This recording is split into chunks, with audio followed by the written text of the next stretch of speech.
अंगोरजा मरसोता मारामारी मंगणी जी ही रिपोर्ट आहे। अंगोरजा सोबुदर थाणे जी हद लतीफ़ कॉलोनी में नामालूम चोर घर में घिरी आया। बाग़ जे जागण सबब चोर फरार थी विया। इशफाक अहमद मंगणी जो चोरनि ख़िलाफ़ एहतिजाज, इंसाफ़ जो मुतालबो। तफ़सील मुताबिक़ सोबुदर लतीफ़ कॉलोनी जो रहवासी मरहूम वॾो मुंशी बरकत अली मंगणी जो पुटु इशफाक अली मंगणी जो एहतिजाज कंदे चयो आहे त छा मसलो छा आहे?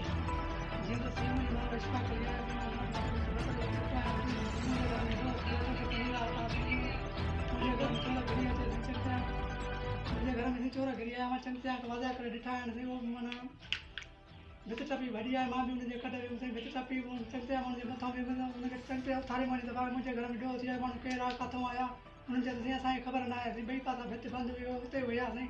आज यकी में हुन सिकंदर सियाल पियो मोटरसाइकिल ते वेठे सी आई डी पियो करे साईं कल्ह साईं चौथों पंज ॾींहं मां एनसी थाणे ते कराई आहे। पुलिस ॿार वधी करे साईं हिते छो के अपील थी कजे त असां ॿार कई वञे। कल्ह हिकिड़ो सिकंदर सियाल खे थाणे ते पतो थियणो साईं हुनखे वरी पैसा वठी छॾाए अथनि।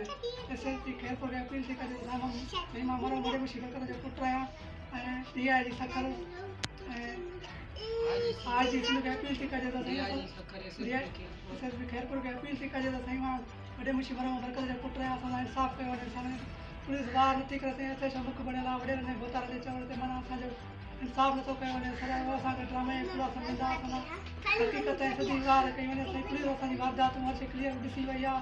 पाड़े वारनि खे सॼी ख़बर आहे। सॼी वारदात सभु पाड़े वारा शायदि इंक्वायरी करे असां इंसाफ़ कयो वञे। सर साईं मुंहिंजो नालो इशफाक अली आहे। साईं मां मरो वॾे मुंशी बरकत जो पुटु आहियां। साईं मुंहिंजे घर में ॾोह थी अचे थी पंज रात आहे। साईं मुंहिंजे घर में चोर घिरी अचे साईं चंगिया मुंहिंजे घर में चोर घिरी आया। मां चंगिया वज़ा करे ॾिठा आहिनि। साईं वो माना भित टपी भॼी आहे। मां बि हुनजे कॾहिं बि साईं भित टपी चंगिया माण्हू जे मथां बि हुनखे चंगिया उथारे मानी त मुंहिंजे घर में ॾोह थी आहे। माण्हू केरु आहे, किथां आया, हुननि जे साईं असांखे ख़बर न आहे। ॿई पासा भित बंदि हुई, हुते वियासीं। आज यकी में हुन सिकंदर सियाल पियो मोटरसाइकिल ते वेठे सी आई डी पियो करे साईं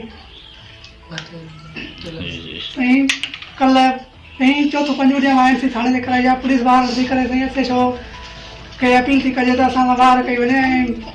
कल्ह हिकिड़ो सिकंदर सियाल खे थाणे ते पतो थियणो साईं हुनखे वरी पैसा वठी छॾाए अथनि। SSP खेरपुर खे अपील थी कजे त साईं मां मरो वॾे मुंशी बरकत जो पुटु आहियां ऐं DIG सखर ऐं आज जी खे अपील थी कजे त साईं SSP खेरपुर खे अपील थी कजे त साईं मां वॾे मुंशी मरो बरकत जो पुटु आहियां। असां इंसाफ़ कयो वञे। असां पुलिस ॿार नथी करे साईं हिते छा मुख बणियल आहे। वॾे नंढे गोतारे जे चवण ते माना असांजो इंसाफ़ नथो कयो वञे। सदाई उहो असांखे ड्रामे पूरा सम्झंदा। असां हक़ीक़त ऐं सॼी ॻाल्हि कई वञे। साईं पुलिस असांजी वारदातूं हर शइ क्लियर ॾिसी वई आहे। पाड़े वारनि खे सॼी ख़बर आहे। सॼी वारदात सभु पाड़े वारा शायदि इंक्वायरी करे असां इंसाफ़ कयो वञे। सर